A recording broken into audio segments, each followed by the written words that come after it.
আসসালামু আলাইকুম viewers, welcome to my মা কিচেন। ভিউয়ার্স, আমি আজকে দেখাবো কিভাবে আপনি গরুর মাংস দিয়ে সরিষার তেলের দিয়ে তেহেরি তৈরি করবেন। এটা খুবই একটি মজাদার তেহেরি, পুরান ঢাকার খুব বিখ্যাত তেহেরি।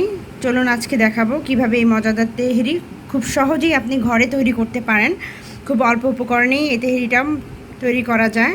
চলুন তাহলে দেখে নিই ঝটপট কিভাবে এই মজাদার তেহেরিটা আপনি বাসায় তৈরি করবেন। ভিউয়ার্স, তেহেরিটা রান্না করার জন্য আমাকে একটা তেহেরির মশলা তৈরি করতে হবে। তো এই মশলাটা তৈরি করতে আমার যা যা লাগছে, এখানে আমি নিয়েছি সাদা গোলমরিচ 1 চা চামচ পরিমাণ, হাফ চা চামচ পরিমাণ নিয়েছি কালো গোলমরিচ, আপনি চাইলে শুধু কালো গোলমরিচও নিতে পারেন। এখানে নিয়েছি আমি লং, এখানে হবে 7-8টা লং হবে, 6টা আমি নিয়েছি এলাচ, একটা বড় সাইজের তেজপাতা, 2 টুকরা দারচিনি, আর জয়ত্রী নিয়েছি আমি এরকম বড় একটা, ছোট 2 পিস, আর জায়ফল নিয়েছি অর্ধেকটা প্রায়। এবার এই সবগুলোকে আমি মিক্সার গ্রাইন্ডারে গুঁড়ো করে নেব, কোনো রকম ভাজার প্রয়োজন নেই। তো চলুন তাহলে গুঁড়ো করে পরে পরে রান্নাটা শুরু করছি। ভিউয়ার্স, এখানে আমি 800 গ্রামের মতো গরুর মাংসকে ছোট ছোট পিস করে নিয়েছি। তেহেরির জন্য যেরকম ছোট পিস করার প্রয়োজন হয় এরকম ছোট পিস করে নিয়েছি, হাড় চর্বি সহ আছে এখানে। এবার আমি এর সাথে মশলাগুলো মেখে নেব। এখানে নিয়ে আছি আমি 1 চা চামচ পরিমাণ মরিচের গুঁড়া, লাল মরিচের গুঁড়া, এখানে জিরা গুঁড়া নিয়েছি 1 চা চামচ পরিমাণ, ধনে গুঁড়ো নিয়েছি 1 চা চামচ পরিমাণ, লবণ নিয়েছি স্বাদ মতো। সবগুলো উপকরণ আমি দিয়ে দিচ্ছি। এখানে নিয়েছি আমি 1 চা চামচ পরিমাণ রসুন বাটা, 1 চা চামচ পরিমাণ আদা বাটা। যে মশলাটা আমি তৈরি করে রেখেছিলাম সেটা এখানে নিয়েছি 1.5 টেবিল চামচ পরিমাণ। নিয়েছি এখানে আমি 2.5 টেবিল চামচ পরিমাণ টক দই। এবার এই সবগুলো উপকরণকে খুব ভালো করে আমি মেখে নেব।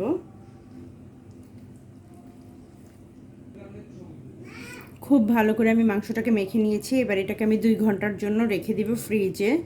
2 ঘন্টা পর আমি তেহেরি রান্নার প্রসেসটা দেখাবো। ভিউয়ার্স, এখানে আমি একটা প্যানের মাঝে সরিষার তেল দিয়ে দিয়েছি 1 কাপ পরিমাণ।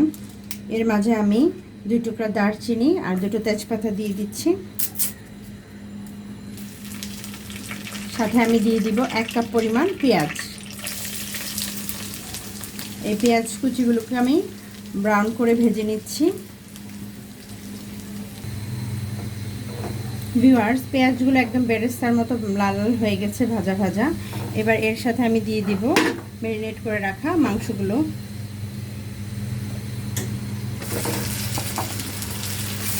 আর অবশ্যই চেষ্টা করবেন সরিষার তেল দিয়েই রান্নাটা করার জন্য, কারণ এই তেহেরির মেন টেস্টটাই কিন্তু সরিষার তেলে আসে। তাই চেষ্টা করবেন সরিষার তেল দিয়ে রান্না করার জন্য। এখন আমি খুব ভালো করে মাংসগুলোকে কষিয়ে নেব তেলের মাঝে। ভিউয়ার্স, প্রায় 7-8 মিনিট কষানোর পরে এর মাঝে আমি 1 কাপ পরিমাণ পানি দিয়ে দিচ্ছি। এই পানিটার মাঝে এটা আরও কিছুক্ষণ সেদ্ধ হবে এবং কষাবে। এবার আমি একটা চুলার হাঁড়িটাকে ঢেকে দিব।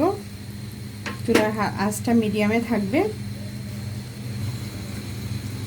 মাংসটা কষানো হতে হতে এর মাঝে আমি দিয়ে দিচ্ছি 8টা কাঁচামরিচ। যেহেতু আমি এখানে ঝাল বলতে এই কাঁচামরিচ আর গোলমরিচের ঝালটাই আমার তেহেরিতে হবে, সো এই জন্য আমি এখনই কাঁচামরিচটা দিয়ে দিচ্ছি যাতে করে ঝালটা আস্তে আস্তে বের হয়ে যায়। আবার ঢেকে দেব।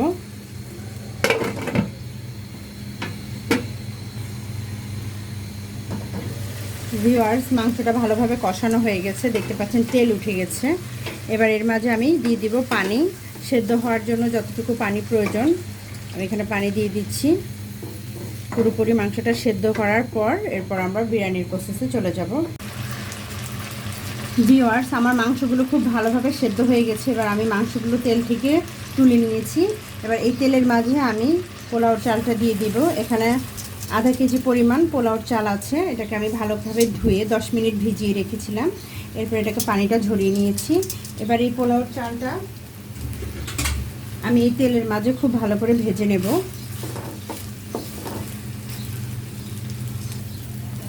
ভিউয়ার্স, চালটা ভালোভাবে ভাজা হয়ে গেছে। এবার আমি এর সাথে পানি অ্যাড করব। আমি যেই কাপে চালটা নিয়েছি সেই সেম কাপে 2 কাপ চাল নিয়েছি, তার এখন আমি এখানে 4 কাপ পানি দিব। তো 4 কাপ গরম পানি আমি এখানে নিয়েছি। এর মধ্যে থেকে আমি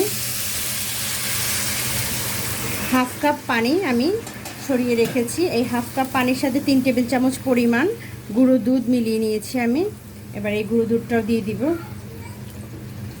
গুঁড়ো দুধের মিশ্রণটা দিয়ে দিয়েছি। চাইলে আপনি এখানে লিকুইড দুধও ব্যবহার করতে পারেন, কোনো সমস্যা নেই। এবার এর সাথে আমি 4টা কাঁচামরিচ দিয়ে দিচ্ছি আর দিয়ে দেব স্বাদ মতো লবণ।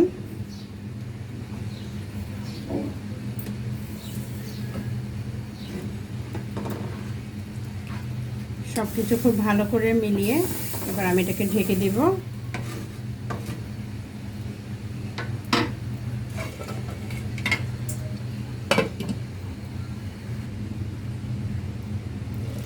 ভিউয়ার্স, পানিটা দেখতে পাচ্ছেন একদম একটু মাখা মাখা হয়ে এসেছে। এই পর্যায়ে আমি মাংসগুলো দিয়ে দিব।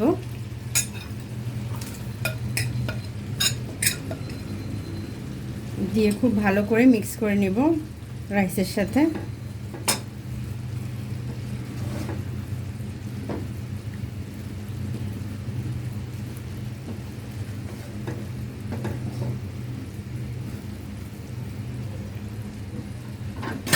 রাইসের সাথে মিক্স করা হয়ে গেছে। এবার এটাকে দমে দিয়ে রাখছি পোলাওটা পুরোপুরি হওয়া পর্যন্ত, বিরিয়ানি তেহেরিটা। এই পর্যায়ে কিন্তু চুলার আঁচটা একদম লোতে রাখবেন, নাহলে পুড়ে যাবে আর রাইসটা কাঁচা থেকে যাবে। ভিউয়ার্স, আমার তেহেরিটা হয়ে গেছে। এর মাঝে আমি দুইবার এটাকে নেড়েচেড়ে ওলট পালট করে দিয়েছি, যাতে করে নিচেরগুলো উপর বেশি সেদ্ধ হয়ে যায় আর উপরেগুলো একটু কাঁচা থাকে। তাই উল্টে পাল্টে দিলে তাড়াতাড়ি করে আপনার সবগুলো ভালোভাবে কুক হবে।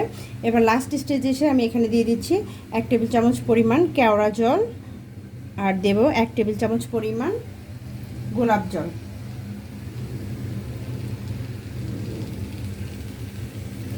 দিয়ে এবার এটাকে আমি ঢেকে দিব 5 মিনিটের জন্য। এরপরে আমার রান্নাটা কমপ্লিট। আশা করি রেসিপিটি সবার ভালো লেগেছে। ভালো লাগলে আমার চ্যানেলকে সাবস্ক্রাইব করবেন। সবাই ভালো থাকবেন, সুস্থ থাকবেন। আল্লাহ।